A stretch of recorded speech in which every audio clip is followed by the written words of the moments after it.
Kasalanan bang mahulog sa'yo? Tome.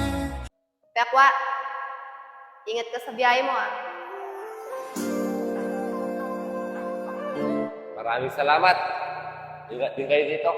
Napapangiti na naman. Maraming salamat ha. Sana bumalik ka. Oo, pinapangako ko. At makakaasa ka. Babalik ako dito. Pag okay na lahat. At ikaw ay dahilan nito. Bumabalik ang kulay. Oh, paano ba? Una na ako. San, alam mo na ba yung daan? Oo, insan. Sige, San, ingat ka.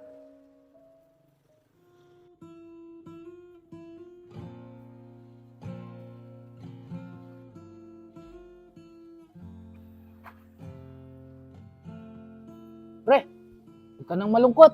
Narinig mo naman yung insan ko. Babalik siya pag okay na ang lahat.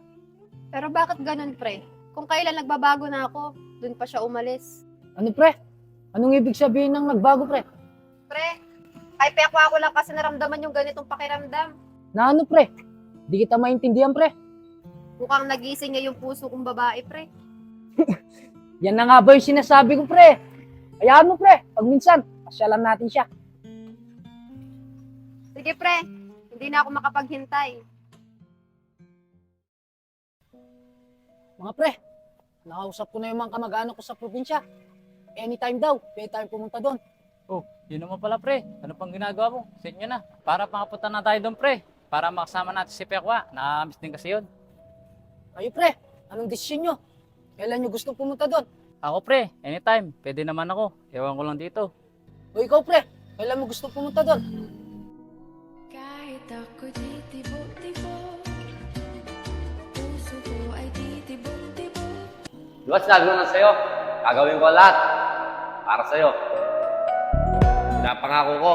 At makakaasa ka. Babalik ako dito. Pag okay na lahat. Napapangiti. Uy, pre, Uy pre, bakit? kanina pa kami nagsasalita dito. Di ka pala nakikinig. Bakit ka ba kasi tulala? Ah, wala pre. Napuyat lang kasi ako kagabi. Napuyat? O baka iniisip mo lang yung pinsan ko? Ha? Hindi ah.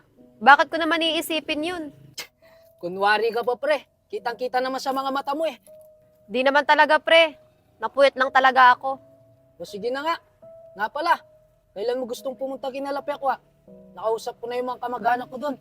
Anytime daw, pwede tayong pumunta doon. Talaga ba? Oo, kahit ilang araw lang tayo doon. Para makasama din natin si Insan Pekwa. Pwede ba? Bukas na. Hindi na makapaghintay makita si Insan Pekwa. Alam mo bang minamahal ko siya? At tunay ang aking nadarama. Pre, tama nga si Pekwa.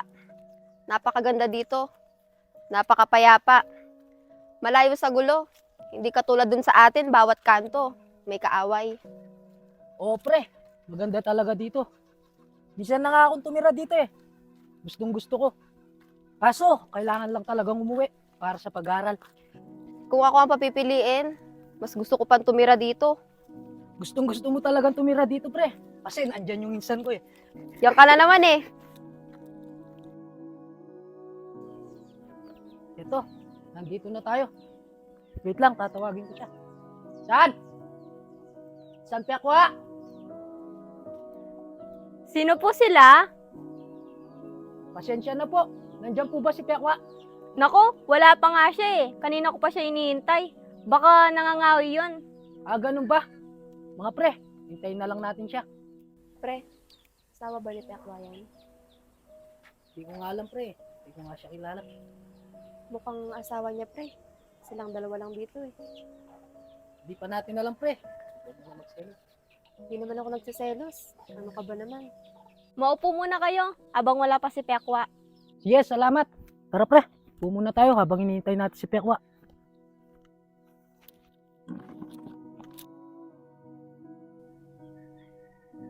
Mga pre, okay lang ba sa inyo? Kung 2 araw lang tayo dito. Nakakaya din kasi kayo sa Pekwa. Sa akin pre, okay lang. Sa akin pre, okay lang din. Oh, ayun na pala si Insan. Insan! Oh, Insan! Insan, kanina pa ba kayo dyan? Di na masyado, Insan. Halos kadarating lang namin. Pasensya na kayo. Nangaaway lang kasi ako. Okay lang yun, Insan. Nga pala, kamusta na si Auntie? Magandang balita, Insan.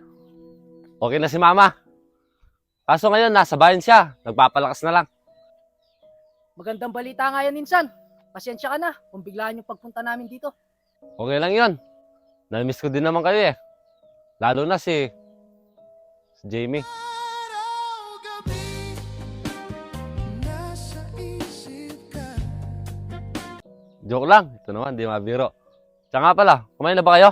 Malayo-layo yung binyayin nyo ah. Di pa nga, San eh. Nagugutom na nga kami. Nga pala, San. Kasama ba yung kanina dyan? Nagsiselos kasi si Jamie. Hoy, ano ako? Magsiselos? Hindi ah. Marunong ka pala magselos. Huwag kang magalala. Wala ka naman dapat pagselosan. Pinsan ko yon, si Maseng. Anak ng tito ko yon. Diyan lang sila nakatira. Pre, wala ka naman palang dapat pagselosan eh. Pinsan niya pala yun. Eto naman, kanina pa siya. Sabi naman na hindi ako nagsiselos eh. Tara na nga. Pasok na kayo dito sa munting bahay namin. Kahit ako'y titibo-tibo, puso ko ay titibok-tibok. Uy, pre, tara na. Pari yun sa'yo, isang halik mo lang. Alam nyo, ganito yung buhay namin dito sa probinsya. Pag ganitong oras na, nangawin na ako. Para may panggatong kami mamayang gabi. Tsaka umaga din. Di katulad sa inyo. Ay, ahas! Araw-gabi, nasa isip ka. Napapanaginip ka. Kahit saan magpunta. Ay, sorry pre. Araw-gabi, nalalas.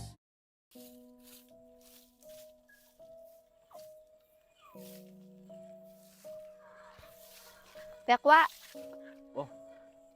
Totoo pala yung sabi mo. Maganda dito at tahimik. Makakalimutan mo yung problema mo. Oo, makakalimutan mo talaga yung problema mo dito. Kaso nga lang, nakakainip. Pero ako, sanay na ako. Kasi dito na ako lumaki. Kung ako lang, gusto kong tumira sa ganitong lugar. Kahit na nakakainip, at least hindi magulo. Hindi katulad doon, bawat kanto, may kaaway. Magkaiba naman tayo. Kung ako lang, ayaw ko na dito. Mas gusto ko na doon. Nakakalungkot nga lang eh. Uuwi na raw kami bukas, sabi ni paring Gilbert. Ganun ba? Ayaw nyo bang pumarito muna? Kahit ilang araw lang. Nahihiya din kasi si paring Gilbert sa'yo sa pag-iistorbo namin. Kung ako lang, okay lang sa akin. Tsaka huwag kayong mahiya. Dapat nga, pinipil yung bahay niyo din to. Napakabait mo talaga, Pekwa. Wala yon. Sige, dito muna ako magpapahangin. Sige, mag-ingat ka dyan ha.